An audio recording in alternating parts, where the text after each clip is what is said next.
Mientras aguardamos la conexión con Fray Eduardo Agosta, que es sacerdote carmelita, pero doctor en física, fíjense, investigador, profesor en variabilidad climática, especialista en ciencias de la atmósfera y los océanos, ha asesorado a altas instancias del Vaticano, el propio Papa Francisco, para la elaboración de Laudato Si.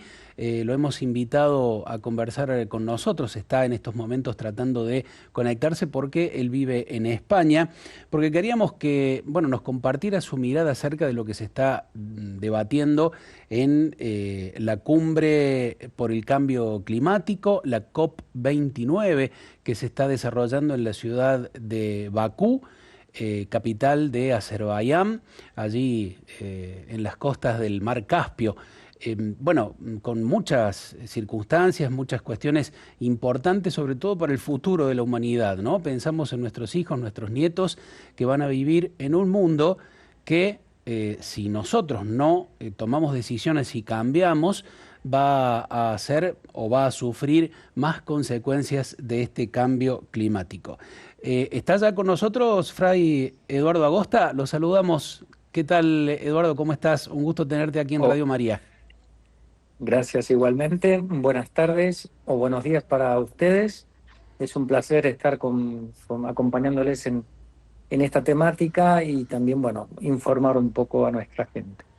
Eso te íbamos a pedir, sobre todo, Eduardo, que, bueno, desde tu expertise, todo lo que conoces, has estudiado, tu mirada, el acompañamiento también a todo lo que ha sido el movimiento Laudato Si, nos puedas presentar lo más importante, lo que se está debatiendo allí en la COP29 en Azerbaiyán. Bueno, esta cumbre número 29 se centra, el tema fundamental es la financiación. Hay un mandato, una propuesta que es el objetivo cuantificado global nuevo, que es justamente un paquete de medidas que los países deberían comprometerse para ayudar a los países que están un poco rezagados o en vías todavía de desarrollo a la adaptación a las nuevas condiciones ante el cambio climático, las nuevas condiciones tecnológicas, energéticas, de adaptación, de mitigación, etcétera. El gran debate que ha habido históricamente y que se acentúa ahora en esta cumbre es justamente cuánto hay que poner, quiénes son los que lo van a poner, quiénes son los que lo van a recibir. Hay distintos posicionamientos.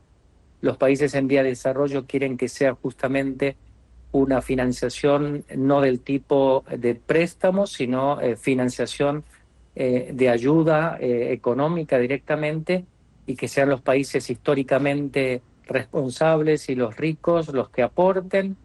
Los países centrales o desarrollados lo que buscan es involucrar también otros actores en esa caja común para ayudar, como pueden ser empresas privadas u otro tipo de, de entidades. Por eso el Banco Mundial, por ejemplo, una reestructuración de las estructuras financieras ya existentes, etcétera. Eso es lo que es el tema principal.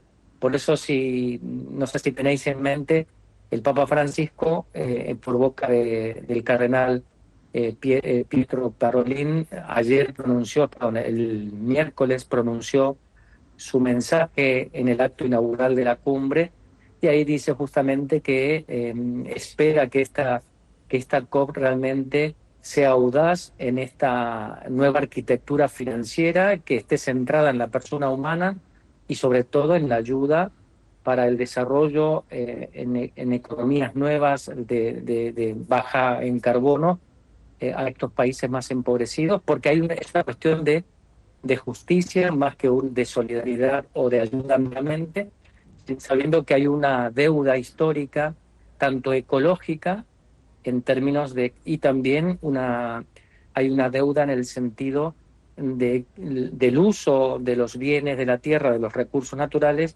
que desproporcionadamente ha sido acaparado por los países centrales durante muchos años. Entonces es justo ver digamos, este nuevo paquete de medidas que se tiene que discutir, que se tenga en cuenta también esa dimensión. Eso fue expresamente lo que el Papa Francisco. También está en un segundo término la discusión de, bueno, hay lo que se llamó el año pasado en la COP28 el diálogo de los Emiratos Árabes Unidos, que es un espacio que empezó ya en junio en la conferencia climática de Bonn, en donde los países están discutiendo ahí, bueno, cómo poner y llevar adelante todas las implicancias de el famoso inventario global, el GST, que fue el gran documento emitido el año pasado, entre el tema que más descuella de ese GST, de ese inventario global, es la transición que abandone los combustibles fósiles, que prácticamente es la solución al problema del cambio climático, y hacia las energías renovables y otras fuentes de energías no contaminantes en el sentido del calentamiento global. Y esto es justamente la patata caliente o la papa caliente, como diríamos, porque, bueno, hay un descuento actualmente en estos días, está toda una discusión porque países como China, Arabia Saudita, los estados más petroleros, obviamente no de ese tema en este diálogo de los Emiratos Árabes, en este espacio de discusión, y la Unión Europea, el Reino Unido, Estados Unidos, Latinoamérica en general, sí quieren que entre este tema y otros también en conjuntos, que sea justamente implementar. En febrero se vence el plazo para que los países vuelvan a presentar en una segunda vuelta los planes nacionales climáticos, ¿no? Los que se llaman en inglés NCDs, que son los planes de contribución soberana determinada, que son planes climáticos, y justamente el inventario global tiene que estar reflejado en esos planes, esos objetivos, la triplicación, por ejemplo, de las energías renovables, o el abandono de los combustibles fósiles, la transición energética tan esperada, etcétera. Bueno, todo eso se está discutiendo. Ciertamente creemos que el tema de los combustibles fósiles va a quedar como un ítem muy debilitado en un documento al final de esta cumbre, bastante menos poderoso en el sentido no como el GST del año pasado, pero sí se va a trabajar mucho y es el foco, el tema de la financiación. No sé si hablo Clarísimo. mucho, pero me preguntan, por No, no, favor. excelente. Yo solo una preguntita más antes de darle el turno a mis compañeros, a Carolina y a Cristian, que también tendrán alguna pregunta por allí. Por lo que entiendo, este resumen que nos has hecho, no está en discusión allí en la COP29 si hay o no hay cambio climático, como parece ser el posicionamiento que tendría la representación de Argentina, que ayer o antes de ayer decidió, por orden del presidente, se supone, o del canciller, retirarse de la COP29. Digo, ya son pocos quienes discuten la realidad concreta del cambio climático y las consecuencias. ¿Es así, Fray? Mira, negar lo que es evidente, el conocimiento de un problema que está por todas partes, es ideología. Justamente a veces estos partidos fuertemente anti, que está bien, lo que colocan es, bueno, algo que no es científico y está basado meramente en el deseo, eso es ideología. Bueno, el negacionismo climático es una ideología, no tiene premisa científica, no está basado en la evidencia y en la experimentación. El mejor conocimiento desde la ciencia del clima que tenemos es que lo que le está pasando a nuestro planeta, a la casa común, en cuanto al clima, es justamente una disrupción causada por la actividad humana, fundamentalmente por la quema de combustibles fósiles. Eso es lo más evidente, el conocimiento que tenemos. No es una opinión, no es algo. Tú puedes aceptar o no el diagnóstico. Si no lo quieres, lo niegas. Bueno, está en tu libertad. El problema es que aquí no eres tú solamente el perjudicado al no hacer caso. Hagamos la imagen del médico, ¿no? El médico te puede dar con todo el conocimiento el diagnóstico que tienes por ejemplo, cáncer de pulmón, deja de fumar, que en este caso sería deja los combustibles fósiles, y tú puedes hacer caso y decirle, yo no tengo nada, yo sigo como hasta ahora, pero bueno, te perjudicas tú aquí, estamos todos en la misma barca, ¿no? Por eso la importancia. Y una de las cosas que hay que tener en cuenta, que los países en la COP21 en el año 2015, en el famoso Acuerdo de París, es donde políticamente aceptaron que el cambio climático es real y que hay que hacer algo. O sea, eso ya está ahí.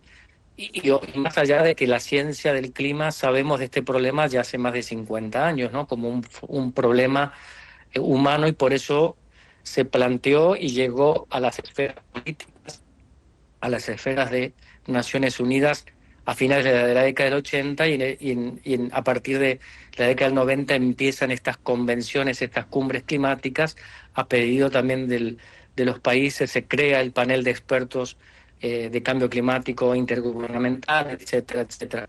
O sea, no es una opinión en el sentido comparable a la opinión que podemos tener de si hace frío o me duelen los huesos. Esto es una realidad. Lo que sí es lamentable es que hay muchos bulos, hay muchas opiniones, incluso de pseudo expertos o gente que sabe algo, pero no son expertos en clima, y crean más confusión que otra cosa. Yo creo que eso hay que evitarlo, hay que ir a las fuentes, a las instituciones que saben del tema. Hay muchas en nuestro país, en el continente, en distintas regiones, que seriamente muestran lo que le está pasando al clima de la Tierra. Es todo un esfuerzo de la comunidad científica internacional en entender lo que pasa. Una de las cosas, tenemos a 5 o 6 años los informes de los expertos del panel del cambio de Naciones Unidas sobre cambio climático. Es un panel de voluntariados, de científicos de todo el mundo que participan, de distintos países, incluido Argentina, España, Italia, y todos esos aportes que contribuyen a ese informe es justamente desde su propia experticia y su mirada crítica como científicos. Por lo tanto, y es una actividad de voluntariado, forma parte del quehacer del científico. Ahí no hay ningún interés creado, etcétera. Por lo cual hay que tomar esa información como algo serio, y es responsabilidad justamente de los países hacerse cargo de que este modelo basado en el extractivismo de los combustibles fósiles tiene este problema como consecuencia, ¿no? Que es el calentamiento global y el cambio del clima del planeta. Fray Eduardo, ¿cómo te va? Cristian te saluda. El Papa invitó, como decíamos, y pidió mirar más allá de los particularismos. La pregunta es si, a tu modo de ver, hay posibilidad, existe esta posibilidad de que de que los países puedan mirar más allá de los particularismos, y si hay posibilidad, ¿cuáles son los indicios de esperanza que nos dan de que esto, en un proceso quizás muy largo, pueda ser tomado en conciencia, sabiendo primero, ya que lo dijiste, hay un fundamento, sabemos que hay un problema climático que tiene que ver también con la intervención del ser humano sobre la casa común, que eso ya, digamos, para algunos está en duda, pero en lo científico no está en duda. El otro paso será que se tome conciencia más allá de cuestiones meramente económicas de cada país. ¿Hay esperanza de que esto se pueda dar? ¿De que se pueda pensar en el bien de la humanidad más allá del bien de cada propio país y en lo meramente económico? Esperanza hay en cuanto que los países que se toman la ciencia en serio, que están informados por equipos técnicos de gente que sabe, sea Estados Unidos, sea la Unión Europea, sea Australia, el año pasado, por ejemplo, Canadá, países que sus economías y su desarrollo depende de los combustibles fósiles. Sin embargo, terminan reconociendo que esto es un problema. El gran desafío que se tiene es, bueno, cómo hacemos la transición. Hay alternativas. Nosotros como iglesia, sostenidos también un poco en la academia, ¿no? En informes de la Agencia Internacional de Energía, etcétera, también indicamos que hay que cambiar la matriz energética, lo que el Papa habla en modelo democrático, pero eso, bueno, es para otra discusión. Mm. El problema es que la transición energética requiere también un modelo de relación del ser humano con la naturaleza, con el ambiente, no de sobreexplotación y sobreconsumo, para que podamos justamente adaptarnos a un planeta finito, ¿no? A una casa común que tiene una cierta capacidad de resiliencia y de autorrecuperación, pero que claramente estamos transgrediendo sus límites planetarios con este modelo de puro maximización de ganancia, de producción y acumulación de riqueza, que se logró en base al consumo de fósiles, pero que tiene a su vez esta otra consecuencia, el cambio climático, que perjudica a todos, ¿no? Por lo tanto, también necesitamos lo que llaman a veces en el concepto de adaptación, adaptar el modelo económico hacia una suficiencia, hacia una economía de circularidad, hacia una economía más de la reparación, del reciclado, de la restauración, etcétera, e incentivar un poquito menos al sobreconsumo, que las personas nos volvamos a acostumbrar a buscar aquello que necesitamos y no por una cuestión meramente de mercado, ¿no? O sea que Porque el planeta no lo aguanta en ese claro. sentido. Ese es el aporte un poco también de la Iglesia, en la doctrina social de la Iglesia, el pensamiento del Papa Francisco y de la Iglesia en general, y tratamos, bueno, y que es compartido también por varios países, que eso es lo importante. Necesitamos la educación en ecología integral, que es una tarea que también lleva mucho la Santa Sede en estos espacios, y ciertamente hay esperanza porque, bueno, el año pasado se evidenció, ¿no? Hubieron países, sobre todo los petroestados, los productores de petróleo, que negaban o no querían que apareciera nada que tuviera que ver con el abandono de los fósiles. Sin embargo, los países como los de Unión Europea, Estados Unidos, Australia, Noruega, Reino Unido, estaban a la cabeza diciendo, no, hay que hacer la transición, tenemos que abandonarlo. La discusión está en la rapidez de hacer este cambio. La ciencia ha hablado también, tenemos poco tiempo adelante para no superar esos umbrales de calentamiento que se establecieron en el Acuerdo de París. Al ritmo que vamos, pensar, por ejemplo, que este año 2024, pese a la buena voluntad de decir abandonemos los combustibles fósiles, este año es casi 1% más la emisión debido a combustibles fósiles que el año pasado, que el anterior, porque siempre estamos en una curva de crecimiento en las emisiones de CO2.